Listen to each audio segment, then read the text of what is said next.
Comment s'assurer que chaque élève dans chaque école d'un pays reçoive une éducation de qualité? Vaste question, n'est-ce pas?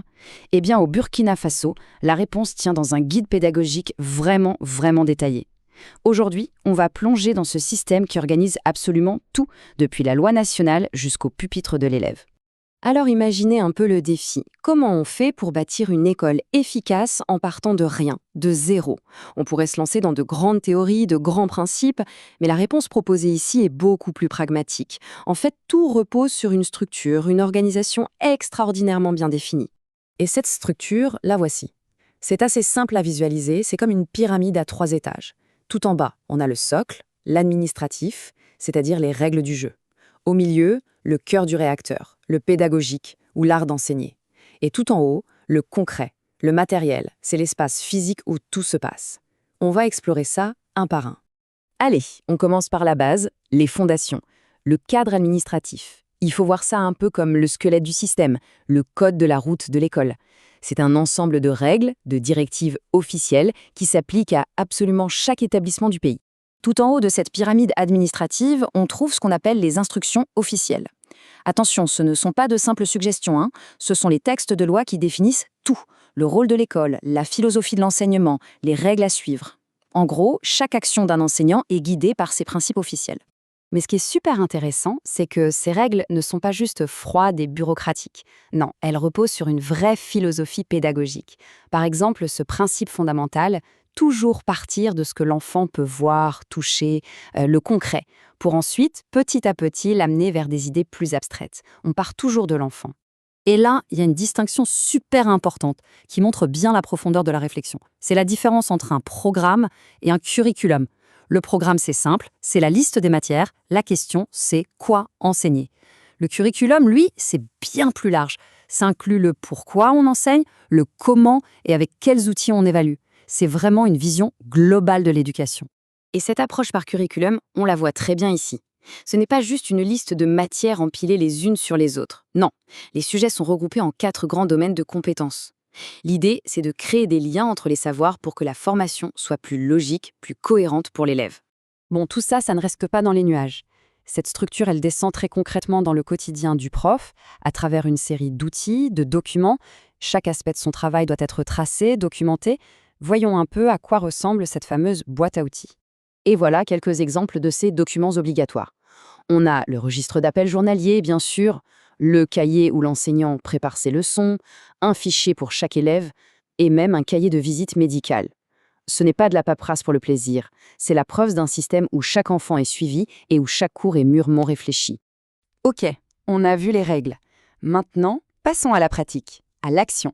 On entre dans le vif du sujet, l'organisation pédagogique. C'est ici qu'on va voir comment, concrètement, on donne vie à une leçon. C'est vraiment l'art d'enseigner. Et le principe numéro 1 de cette partie, il est simple et direct. Un bon enseignement, ça ne s'improvise pas, jamais. L'efficacité, la qualité, tout ça repose entièrement sur une seule chose, la préparation. C'est même vu comme la marque d'un vrai professionnel. Et cette préparation, ce n'est pas juste un truc qu'on fait la veille pour le lendemain. Non, elle est pensée en 2 temps. D'abord, il y a la préparation lointaine, qui est plus stratégique. On pense au programme sur plusieurs semaines, on anticipe. Et puis, il y a la préparation immédiate, celle du quotidien, où on planifie en détail chaque minute de la journée de classe. Mais au fond, pourquoi insister autant là-dessus? Le guide est très clair. La préparation, ça permet au prof de se mettre à jour, d'éviter les erreurs, d'adapter son cours. Mais le point peut-être le plus important, c'est celui-ci. Un enseignant qui est bien préparé, il inspire confiance. Et sans cette confiance, l'apprentissage devient très difficile. Alors là, attention, il y a une petite phrase dans ce guide qui change toute la perspective. Je cite, « La correction des exercices n'est pas le complément de la leçon, c'est le moment essentiel de la leçon. » C'est puissant, non? On a tendance à voir la correction comme une tâche un peu annexe à la fin, mais ici pas du tout. C'est vu comme le moment central, le moment où l'apprentissage se fixe vraiment. Bien, on a vu les règles du jeu, et puis l'art de jouer. Il nous reste une dernière chose à voir, le terrain de jeu. L'organisation matérielle. Parce que oui, dans ce système, même la façon dont la salle de classe est arrangée est un outil pédagogique à part entière. L'idée forte ici, c'est que l'aménagement d'une classe n'est jamais anodin. La disposition des tables, ce qu'on met sur les murs, tout ça, ce sont des choix pédagogiques. L'espace doit être au service de la méthode d'enseignement et pas le contraire. Et voici des exemples très concrets. On a la disposition classique en rangée, parfaite pour un cours magistral. La disposition en U, qui, elle, est idéale pour encourager les débats, les présentations, ou alors en petits groupes pour le travail collaboratif. Chaque disposition a un but bien précis. Et cette organisation de l'espace, elle va jusqu'au placement des élèves. C'est là qu'on voit le côté très humain du système. Un enfant qui a des problèmes de vue, on le met devant, près du tableau. Un autre est un peu agité, on le rapproche du bureau du prof. Ce sont des petits détails, mais des détails qui peuvent tout changer pour un élève. Le matériel en lui-même est aussi super organisé. D'un côté, il y a le matériel collectif, celui de la classe. Ce sont les ressources partagées, les manuels du prof, les cartes de géographie, le matériel d'eau-sciences. Tout ça est géré par l'enseignant et bien sûr rangé méthodiquement dans une armoire. Et de l'autre côté, on a le matériel individuel, c'est-à-dire les affaires de chaque élève, ses cahiers, ses livres, ses stylos. Et même là, rien n'est laissé au hasard. L'enseignement doit vérifier que tout est en bon état. L'organisation, on le voit, se joue vraiment à toutes les échelles.